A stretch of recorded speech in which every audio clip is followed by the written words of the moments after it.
R&B మినిస్టర్గా పనిచేశారు. అదేవిధంగా మనం ఒకసారి చూస్తే ఎప్పుడూ పోరాట యోధుడు, రాజీ పడని నాయకుడు, ఒక విశిష్టమైనటువంటి లక్షణాలుండే వ్యక్తి. తెలుగు రాష్ట్రాల్లో ఏ మారుమూల ఎవరిని అడిగినా అయ్యన్న పాత్రుడు గారిని గురించి చెప్తారు. 66 సంవత్సరాలు, ఇప్పుడు కూడా ఫైర్ బ్రాండే, చనిపోయే వరకు ఫైర్ బ్రాండ్గానే ఎక్కడ దాంట్లో రాజీనే లేదు. అదే మరి ఇంకొక పక్కన చూస్తే తనకంటూ ఒక ఇమేజ్. అదే సమయంలో లాయల్టీ ఫ్యాక్టరీలో కరుడు గట్టిన పసుపు యోధుడుగా పార్టీలో ఇంతవరకు ఉంటారు, ఎప్పటికీ ఉంటారు. అది ఆయన ప్రత్యేకత. నీతి, నిజాయితీ, నిబద్ధత ఇవన్నీ ఉణికిపుచ్చుకొని రాజకీయం చేశారు. 42 సంవత్సరాలు. ఇప్పుడు చాలామంది ఫస్ట్ టైం వచ్చేవాళ్ళు ఉన్నారు, కొంతమంది రెండోసారి వచ్చేవాళ్ళు ఉన్నారు. 42 సంవత్సరాలు ఒక నియోజకవర్గం అంటిపెట్టుకొని నర్చర్ చేసి 7 సార్లు గెలవడం అనేది ఒక అరుదైన అనుభవం. చాలామందికి 2-3 సార్లుగా ఫెట్టెక్కి వస్తుంది, అక్కడి నుంచి మనుషులు మారిపోతూ ఉంటాం. అలాంటి సందర్భంలో ఎప్పుడు కూడా రాజీ పడకుండా పనిచేశారు. 42 సంవత్సరాలుగా పసుపు జెండాను మోస్తూనే ఉన్నారు. పార్టీని కన్న తల్లిగా భావించే నాయకుడు, పోరాట యోధుడు.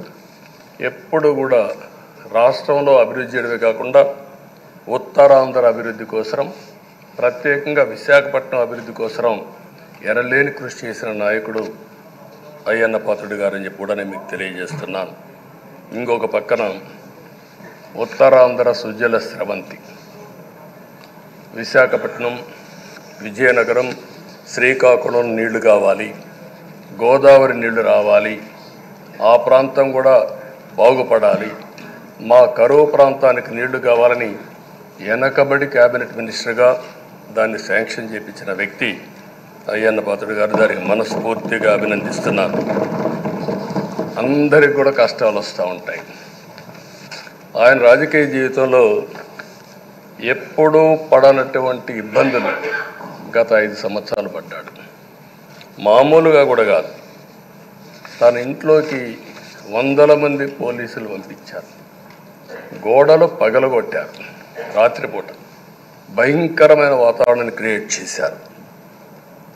ఒక స్టేషన్లో కాదు, అనేక పోలీస్ స్టేషన్లో కేసులు పెట్టారు. రాత్రుల్లో దేశపోయి స్టేషన్ టు స్టేషన్ తిప్పారు, ఎక్కడా భయపడలా, ధైర్యంగా ఉన్నాడు.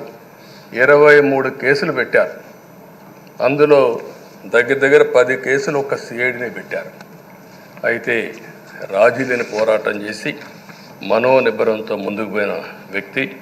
కడాన మనందరం గుర్తుపెట్టుకోవాల్సింది 60 సంవత్సరాలు, 62-63 సంవత్సరాలు ఉండే వ్యక్తి పైన అత్యాచారం కేసు కూడా పెట్టారు. ఇవన్నీ కాకుండా అంటే ఎలాంటి పాలకులు ఉన్నారు, ఎలాంటి జరుగుతాయి అనేదానికి ఒక ఉదాహరణ ఇవన్నీ జరిగాయి. అయితే ఒక్క విషయం ఉండే సభ్యులందరికీ విజ్ఞప్తి చేస్తున్నాను. ప్రతి ఒక్క నాయకుల్లో కూడా ఒక స్ఫూర్తిదాయకమైన సంఘటనలు ఉంటాయి, అందుకే ఇన్నిసార్లు గెలుస్తారు. అలాంటి మన అయ్యన్న పాత్రుడు గారిలో ఉండే మంచి పాజిటివ్ పాయింట్స్ అన్నీ కూడా మీరు కూడా ఆలోచించుకోవాల్సిన అవసరం ఉంది. ఒక వ్యక్తి చట్టసభకు రావడం ఒక అరుదైన గౌరవం, ఇది ఒక అవకాశం. కొన్ని లక్షల మందిలో ఆ అవకాశం మనకు వస్తుంది. ఆ అవకాశంతోనే మనం అందరం ఇక్కడికి వచ్చాం. అయితే మనం అందరం గుర్తుపెట్టుకోవాల్సింది, మనల్ని ఎంపిక చేసిన ప్రజలకి ఏం చేయాలి, తాత్కాలికంగా ఏం చేయాలి, ఒక టైం బౌండ్ ప్రోగ్రాంలో ఏం చేయగలుగుతాం, దీర్ఘకాలంలో ఏం చేయగలుగుతామో మనం అందరం ఆలోచించుకుని అలాంటి సమస్యల్ని పరిష్కారం చేయాల్సిన బాధ్యత మనందరి పైన ఉంది. అంతేకాకుండా ఈరోజు ఇక్కడ ఎమ్మెల్యేలందరినీ కోరుతున్నాం, మనందరి పైన ఒక పవిత్రమైన ఉన్నతమైన బాధ్యతని తెలుసుకొని నడవాల్సిన అవసరం ఉంది. చట్టసభల్లో సభ్యుల ప్రవర్తన, వ్యాఖ్యలు, చర్చలు మనం ఏదో ఇక్కడ అపోజిషన్ ఉంటే అపోజిషన్కే జవాబుదారితనం, వాళ్ళ మీద మాట్లాడాలనే ఆలోచన కాకుండా మనం మాట్లాడే విషయాలు రాష్ట్రం మొత్తం ప్రజలంతా వాచ్ చేస్తూ ఉంటారు. మీ నియోజకవర్గంలో ఉండే ప్రజానీకం వాచ్ చేస్తారు, రాష్ట్రమంతా వాచ్ చేస్తారు.